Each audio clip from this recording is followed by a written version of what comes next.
Shalom, selamat pagi jemaat dikasih Tuhan. Kita kembali lagi pagi hari ini berjumpa dalam Renungan Pagi. Mari pagi ini saya mengajak kita semua untuk bersama-sama merenungkan firman Tuhan. Supaya dengan kebenaran firman Tuhan, hidup kita akan dibangun. Dan kita pun akan bertumbuh, diteguhkan dan dikuatkan dalam iman dan pengharapan. Firman Tuhan adalah kebenaran. Firman Tuhan sumber kekuatan kita. Firman Tuhan pedoman dan penolong bagi hidup kita. Dan bahkan firman Tuhan jugalah yang akan senantiasa menuntun kita dan menerangi setiap langkah hidup kita. Mari jemaat dikasih Tuhan, sebelum kita merenungkan firman Tuhan pagi hari ini, kita akan berdoa minta tuntunan Tuhan terlebih dahulu. Bapa di surga, kami datang ke hadirat-Mu. Kami menaikkan segala puji syukur atas segala kebaikan-Mu di dalam hidup kami. Dan sungguh kami mengucap syukur kepada-Mu ya Tuhan, atas begitu besar kasih setia-Mu, begitu besar rahmat dan anugerah-Mu ya Tuhan. Segala berkat dan kemurahan-Mu, perlindungan-Mu, penyertaan, pertolongan, dan juga pemeliharaan-Mu atas seluruh hidup kami. Terima kasih ya Tuhan. Pagi hari ini kami mau merenungkan firman-Mu. Mari Tuhan singkapkan dan nyatakan kebenaran firman-Mu. Dan Roh Kudus urapi kami ya Tuhan, sehingga kami bisa menangkap apa yang menjadi pesan Tuhan. Dan kami akan mengerti kehendak-Mu ya Tuhan, serta melakukan kebenaran firman-Mu di dalam hidup kami. Terima kasih ya Tuhan. Di dalam nama Tuhan Yesus kami bersyukur dan berdoa. Amin. Mari sama-sama kita akan buka kitab kita.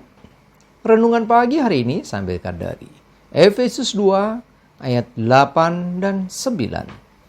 Saya akan bacakan. Sebab karena kasih karunia kamu diselamatkan oleh iman. Itu bukan hasil usahamu, tetapi pemberian Allah.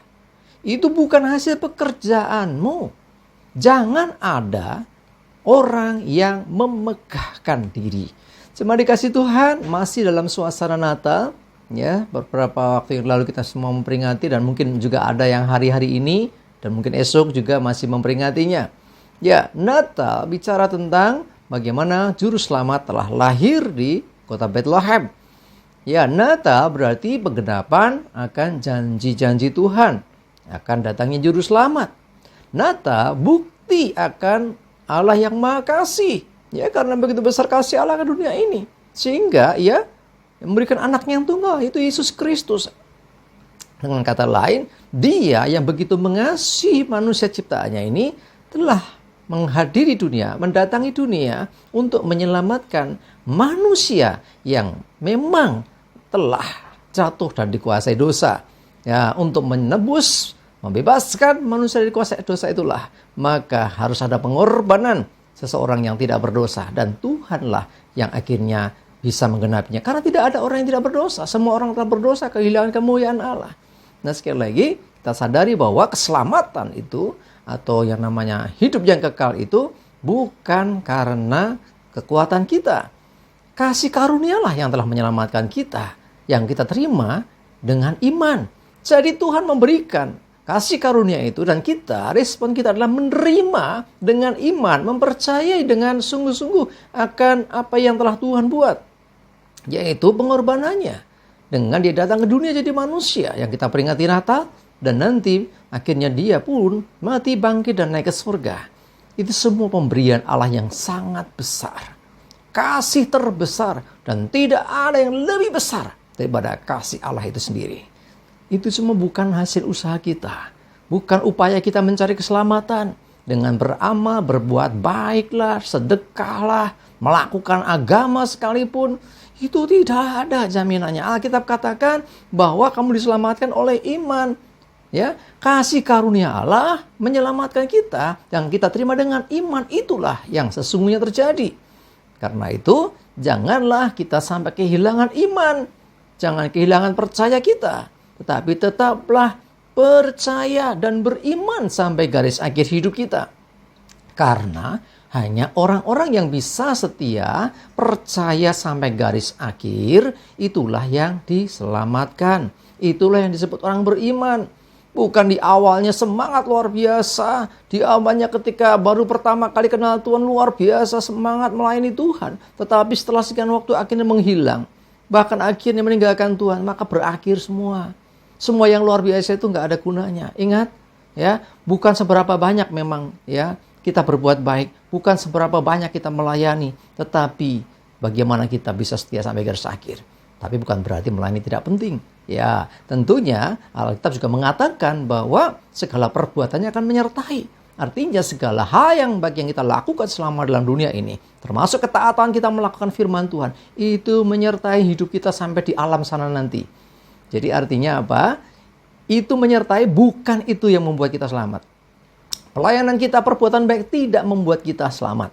Yang membuat selamat itu adalah kasih karunia. Tetapi segala perbuatan kita semua diperhitungkan Tuhan. Ya, ibaratnya masuknya ke surga itu karena kasih karunia, anugerah Tuhan. Nah, bekalnya kita yang menyertai kita segala perbuatan kita selama dalam dunia ketika kita mentaati Tuhan. Mari jemaat dikasih Tuhan, sekali lagi bahwa kasih karunialah yang membuat kita diselamatkan dan kita terima dengan iman. Bukan usaha kita. Semua pemberian Tuhan. Ya, itu bukan pekerjaan kita, bukan perbuatan kita. Sehingga tidak ada alasan kita memegahkan diri. Justru sebaliknya, semestinya kita merendahkan diri di hadapan Tuhan. Mari menyambut Natal, memperingati Natal dengan kita merendahkan diri. Seperti orang-orang Majus yang disebut juga raja-raja dari timur. Yang disebut juga ya orang-orang bijak ya. Mereka orang-orang yang terhormat, mereka orang-orang pinter, tetapi mereka merendahkan diri di hadapan Tuhan, menyembah bayi Yesus dan mempersembahkan kemenyan emas dan mur. Gembala-gembala demikian juga, mereka datang mencari bayi Yesus dan memuliakan nama Tuhan.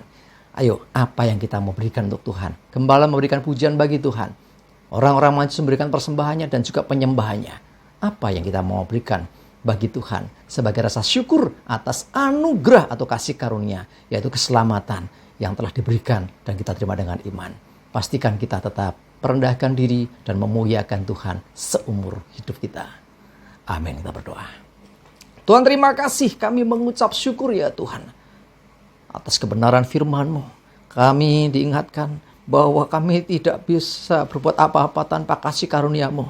Kami tidak bisa selamat tanpa anugerah-Mu. Dan kami mau tetap percaya dan mengimani keselamatan yang telah Tuhan berikan. Dan merawat, menjaga iman percaya kami sampai garis akhir. Itu pemberian dari Tuhan, bukan upaya kami. Dan kami tidak bisa bermegah karena ini. Tapi kami justru harus merendahkan diri karena Engkau telah memberikan yang luar biasa bagi kami. Terima kasih, kami bersyukur. Juga menyerahkan hari ini hidup kami dan segala aktivitas kami. Mohon berkat penyertaan dan tuntunan-Mu ya Tuhan.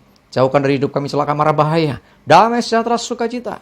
Kesehatan, kekuatan, dan berkat-Mu menyertai kami. Dalam nama Tuhan Yesus kami bersyukur dan berdoa. Amin. Mari jemaat dikasih Tuhan, semangat, maju terus dalam iman dan pengharapan. Sudah mendekati akhir tahun, siap-siap untuk menyambut tahun baru. Sukses menyertai dan Tuhan Yesus memberkati. Amin.